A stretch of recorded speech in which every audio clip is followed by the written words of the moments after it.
वंदे मातरम अर्थात हे मां, मैं आपके समक्ष नतमस्तक हूं। यहाँ पर मैं हे मां अपने भारत देश को कह रही हूं। जी हाँ, भारत देश को कह रही हूं, जिसके लिए मैं अपना सर्वस्व न्यौछावर कर सकती हूं।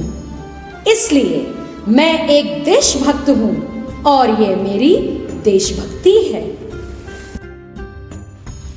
देशभक्त, देशभक्त जो देश के लिए कुर्बान होते हैं, जो देश के लिए अपने प्राणों को न्यौछावर करते हैं, जो देश की सीमा पर सीना ताने देश की रक्षा करते हैं, वही सच्चे देशभक्त हैं, वही सच्चे देशभक्त हैं। आज तक मैंने इतना ही सीखा है एक सच्चे देशभक्त और उनकी सच्ची देशभक्ति को।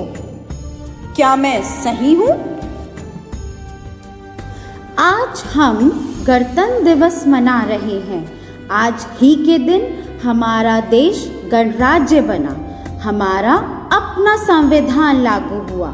आप सोच रहे होंगे देशभक्ति और संविधान में क्या तालमेल है?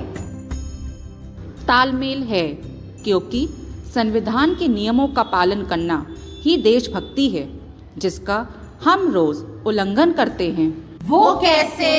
वो कैसे?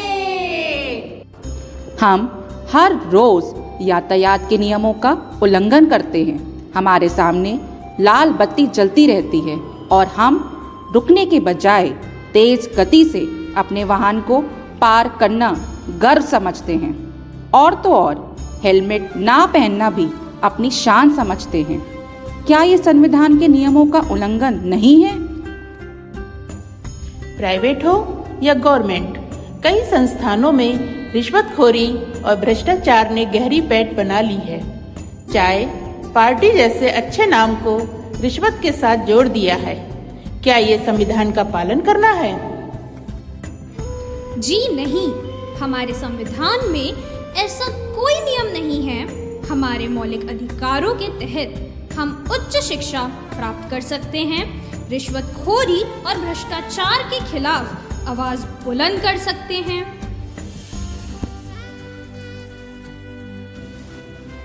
यह लालच की बीमारी किसी एक संस्था की नहीं है।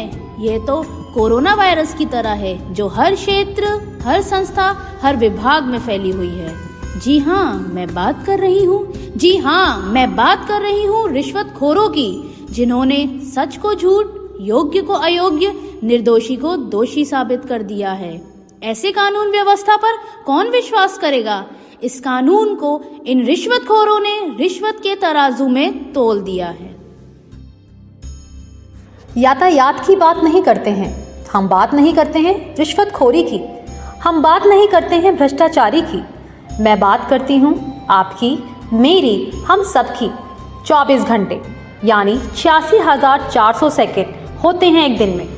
लेकिन जब राष्ट्रगान में खड़े होने की बात आती है तो वो 52 सेकेंड भी भारी लगने लगते हैं।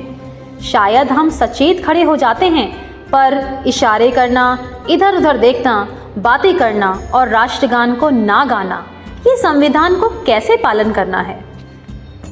साल में 15 अगस्त, 26 जनवरी 2 दिन वंदे मातरम के नारे लगाने से हम सच्चे देशभक्त नहीं कहला सकते।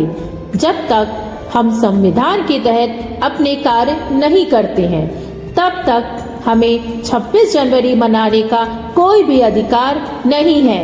इस अवस्था में हम देशभक्त नहीं, देशद्रोही कहलाएंगे। हम देशवासी नहीं, देशद्रोही कहलाएंगे। क्या हुआ? क्या हुआ अगर हम बॉर्डर पर नहीं लड़ सकते हैं, लेकिन सामान्य जीवन में अपने संविधान के नियमों का पालन कर एक सच्चे हिंदुस्तानी और देशभक्त जरूर कहला सकते हैं। भारत का संविधान भारतीय लोकतंत्र और न्याय प्रणाली का आधार है।